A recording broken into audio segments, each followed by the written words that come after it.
तो उनकी जब वो दुल्हन बनी थी तो वो कितना एक्साइटेड थी, ये जान से एक बहुत ही जबरदस्त सरप्राइज है।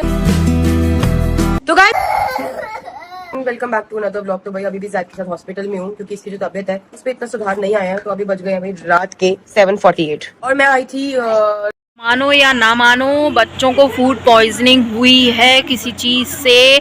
बच्चों को थोड़ा सा बाहर का खिलाना अवॉइड करो। आप थोड़ा सा बच्चों पे ध्यान दो। सब नौकर के भरोसे ना छोड़ो। It's a humble request please. Tooba hospital नहीं थी तब भी जैद की तबीयत खराब थी। तूबा की वॉमिट आ रही थी तो मैं रात को बच्चों के पास हुई थी। कल रात को भी जैद एडमिट हुआ तो रात को मैं जैद के पास हुई थी। ये बच्चा पूरी रात नहीं सोया, 5 से 8 सुबह सोया। फिर मैं घर गई। घर से दीदी यहाँ पे तो बहुत बुरा लग रहा होगा। आप अरमान जी से चिपक के नहीं सो पा रही हो हैं। कहा कि वैसे भी घर में तुम्हें बहुत कष्ट होते हैं। अरमान जी के संग ही सो तो 12 बजे तक पड़ी रहे थो। पायल एक ब्लॉग में खुद कह रही थी कि तुम 12 बजे तक पड़ी रहे थो। भैया बच्चों में भी टाइम दो। अगर बच्चों की तबीयत खराब है तो भाई उनके साथ ही सो। सही तो जो कहते हैं कि भैया मोड़ा मोड़ियों की तबीयत खराब रहती है तो माँ बाप उनके बगल में सोते हैं। जा नहीं तुम तो बस अलग कमरा में मोड़ा मोड़ियों किलो छोड़ दे थो। 2 घंटे सो के नहा धो के आई। तो आज मेरी तीसरी रात है और बस मैं चाहती हूँ बस कल ना जैद को फटाफट आराम आए और इसका डिस्चार्ज हो जाए। मान कैसे बेचारे बच्चों को इतनी बड़ी सुई लग जाती है यार। हम तो देख नहीं पाते। हमें सुई लगती तो हम खुद का नहीं देख पाते, दूसरों की लगती दूसरों का नहीं देख पाते। तो इससे बच्चे कैसे लगवा लेते हैं यार, सच में बहुत। ऐसे नहीं बोलते माँ दुनिया का सबसे बड़ा युद्ध होती है। माँ होती है एक टुक आंख बिल्कुल। मैं ना मेरी आंख ड्रिप पर है क्योंकि अभी क्या इसकी ये वाली जो ड्रिप है ना। बात तो सही है, योद्धा तो होते हैं मगर तुम्हें तो तुम्हारा पति चाहिए पहले। बच्चों है तो बाहर में जान दो। बच्चों है तो तुम्हें कोई मतलब ही नहीं है। बस बच्चे पति से चिपकी रहे हो।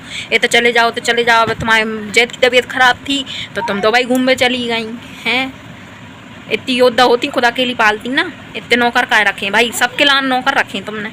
सबके लाने कपड़ा के लाने, लत्ता के लाने और क्या कहते हैं खाना के लाने, मोड़ा मोड़ियों खिलावे के लाने होता है। कहीं क्लिनिक पे जाने, क्लिनिक पे भी बहुत जाने हैंगे हैं। नाम कर दे तो तुमने पालो तुम नहीं पाल पा रही मिन्ना। शांति ने सिखाया कि मेरा फोन तोड़ दो। तूबा ने फोन तोड़ दिया शांति का।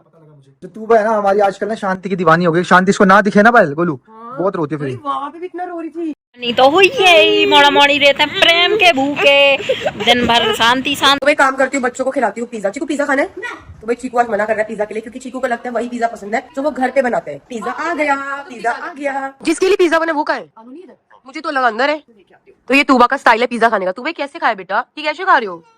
ये कैसे खा रही हो आप बताओ? अच्छा है बोलो अच्छा है। अभी तूबा की तबीयत सही हुई है। उसका पेट खराब था, उसको लूज मोशन हो रहे थे, उसको वॉमिटिंग हो रही थी। आप उसे पिज्जा दे रहे हो, इतना हार्ड भोजन दे रहे हो, थोड़ा लाइट वेट भोजन दो उसको। अभी दलिया खिचड़ी और कुछ लिक्विड सूप वगैरह अभी इसको एकदम से मैदा मत दो, वो डाइजेस्ट नहीं कर पाएगी भाई। भले घर का बना हो या ना बना हो या बाहर का हो भाई, वो मैदा है। वो अभी एकदम से उसको इतना हैवी खाना मत दो। आप लोग समझदार होके पढ़े लिखे होके इतना मतलब उल्टे सीधे काम करते हो फिर बस अस्पतालों के चक्कर काटते हो। आपको पता मैं आपको पूरे घर में ढूंढ रहा हूँ, मुझे दिख ही नहीं रहे थे। अब दिखे। आपको पता आपके लिए पिज्जा रेडी हो गया, पता है आपको? खाओगे कैसे? यम्मी बोलोगी? यम्मी। चलो बेटा पिज्जा खाते चलो। बच्चों का डाइजेस्ट सिस्टम इतना अच्छा नहीं होता है। आप जो हर कुछ बाहर का और बस ये उल्टी सीधी जंक्स फूड और ये सब दे रहे हो मत दो यार बच्चों के। उससे मत। अभी उनको फूड पॉइजनिंग हो गई थी, तीनों बीमार थे, दोनों हॉस्पिटल में भर्ती थी। अगेन एंड अगेन आप वही क्यों गलती कर रहे हो भाई? अभी मत दो ऐसी चीजें। तो कैसा है पिज्जा?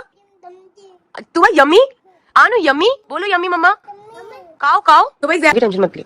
तो भाई निकल चुकी हॉस्पिटल से और मैं यही बात कहती कालू भाई को। मैंने कहा थोड़ा सा ना बच्चा घर पे आ जाता है ना तो ऑटोमेटिकली ठीक हो जाता है। हॉस्पिटल में ना बहुत ज्यादा ना चिड़चिड़ करता है, बार होता है। तो अभी ना जब मैं निकल रही थी ना। ये बात तो सच है। अस्पताल में बच्चे ही नहीं बड़े भी अगर अस्पताल में ज़्यादा टाइम तक रहते हैं तो और बीमार हो जाते हैं क्योंकि आसपास का माहौल देखकर वो ऐसे सोचते हैं कि पता नहीं क्यों इनको क्या हो गया है। बहुत कुछ ऐसा होता है कि जम्स भी रहते हैं और दुनिया भर के कीटाणु ऐसे रहते हैं हॉस्पिटल में। भले ही कितनी साफ सुथरी हो मगर भाई वो है तो है हॉस्पिटल ही। वहाँ पे बीमार लोग ही जाते हैं तो बीमार लोग वहाँ पे जाएंगे तो और बीमार हो जाते हैं। मतलब सोचते हैं मानसिक रूप से हो जाते हैं। जितना अच्छा ट्रीट तो हम उसे घर पे कर सकते हैं ना उतना अच्छा ट्रीट आप हॉस्पिटल में नहीं कर सकते। अपनों के पास रखें उसको। कोशिश करें कि आप जल्दी से उसको लेकर के आ जाएं और अपने पास रखें तो जल्दी से ठीक हो जाएगा। डॉक्टर की हेल्प ले करके आप जो कुछ आपको वो लगनी है तो आप किसी को बुला करके वहीं पे घर पे लगवा लो तो ज़्यादा बेटर रहेगा। तो जैक उठ गया था, फिर मैं ज्यादा देर वहाँ पे बैठी नहीं। मैंने कहा मुझे देखेगा ना और जरूर होगा तो मैं निकल लेती हूँ क्योंकि वहाँ पे भी भाई बच्चे हैं, 2 बच्चों को भी देखना है। चीकू तो मुझे पता है उसके पापा उसको सुला दिया होगा अभी तक।